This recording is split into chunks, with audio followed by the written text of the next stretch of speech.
Klasjeneren, een goed gesprek met Limburgse dialectartiesten. Vandaag Gaston Jacobs, de zingende kapper uit Ulestroten. Gaston wordt geboren boven de fanfarezaal. De meeste marsen en melodieën kost druimen. De vastelovensliedjes van deze alt-LVK-winnaar komen op de meest vreemde momenten tot stand. Ik heb een keer eentje geschreven, de kent hem denk ik toch, aan de gang met mijn rammelenjang. Ja. Mijn zoon was prins dat jaar en de dinsdagavond ging ik om 3:30 met mijn vrouw naar huis.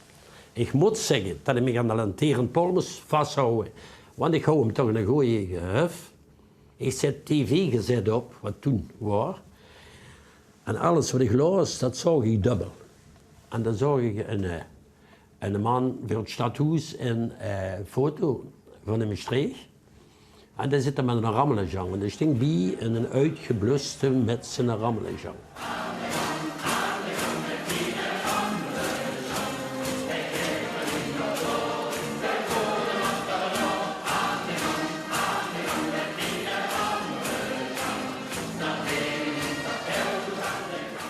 Ik begin eens te zingen aan de gang met mijn rammelenjang en dan schot ik door de keuken. En dan komt de volgende zin, van gewoon een achterdoor enzovoort. En de dag daarna vroeg mijn vrouw aan mij, wie laat is naar bed gekomen? Ik zeg, om 5:30. Dat hebben ze gedaan, ik zeg, het liedje afgeschreven.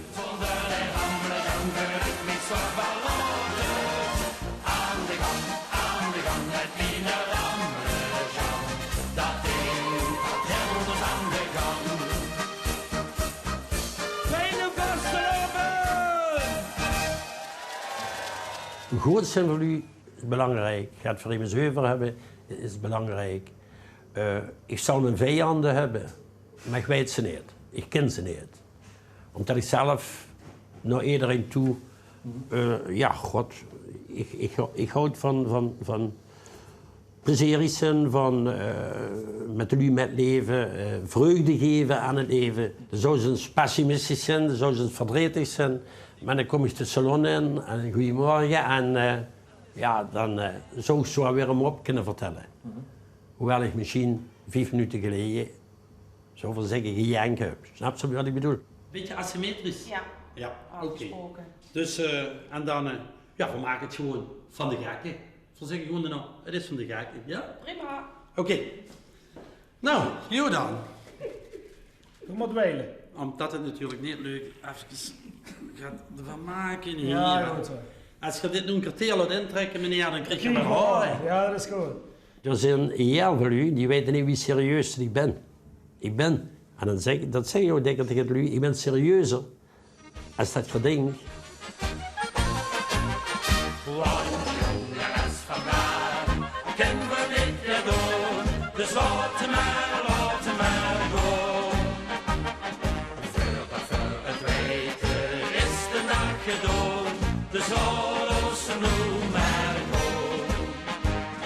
Gisteren is voorbij en morgen is nog niet. Dus zingen weer vandaag dit vastelovenslied. Jonger als vandaag kunnen we niet meer doen, heb ik een horst gebracht in 96. En toen zag ik, als voor het volgend jaar, als ik weer erin kom het volgend jaar, gewoon voor te voet naar Gelijn. En toen zijn we te voet naar Gelijn gegaan het jaar daarna met zo'n 70 man. Daarbij hebben we toen onderweg in de Mercado, op de markt in Beek, heb ik een liedje gezongen, heb er geld opgehaald voor een goed doel, voor een kankerpatiënt. En het jaar daarna, toen vroeg ze, wat ga je het volgend jaar doen? Ik zeg, ja, nou weer. Ik zeg, ik hoef met de fiets.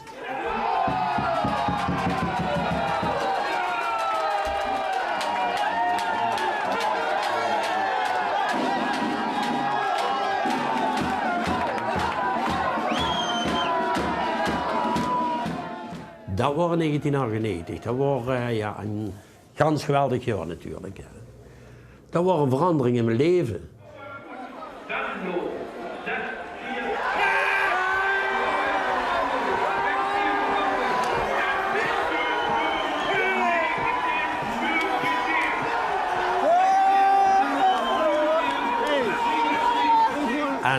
dan verandert het leven toch wel. Natuurlijk positief, maar ook toes.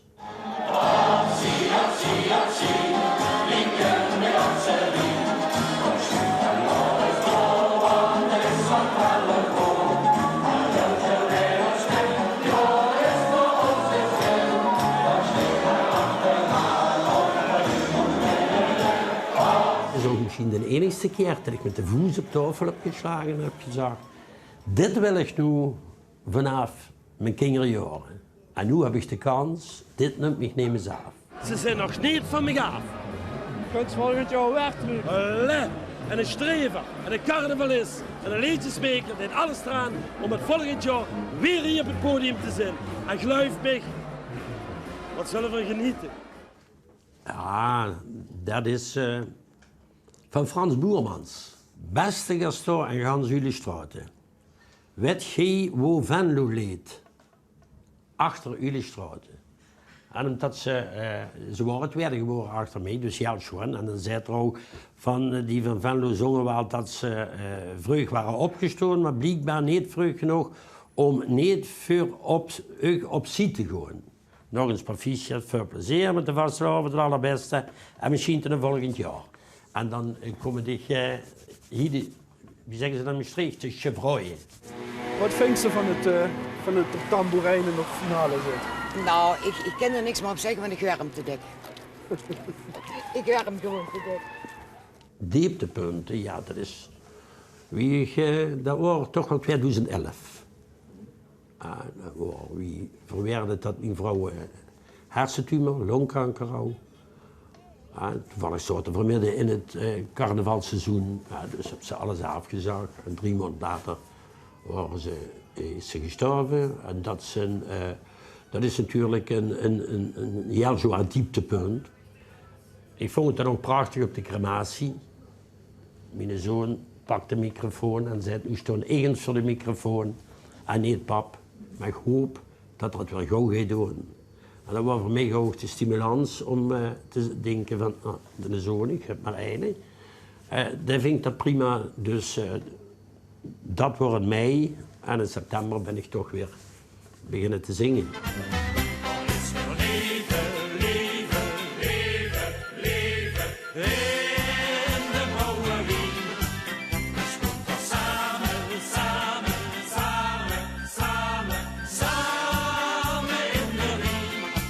Ik ben ene keer, heb ik mijn kapsel laten veranderen, door mijn zoon. En toen kwam dat naar vuur en dat wipje niet vuur, hè. Nu is er weer dat opgeschoren, maar oké. En toen ging ik eens optreden. En toen waren 2 achtereen. Ja, dat waren neren, ja. En er komen 2 achtereen die wat tegen mij zaten gestoord. Dat is leuk te horen. Maar dat wist ik gestoord niet meer. En dan zag er 2 achtereen op dezelfde avond. En toen denk ik, nu weer laten groeien en nu weer, hoppa, zoiets altijd. Voor zullen we maar zeggen, dat ben ik.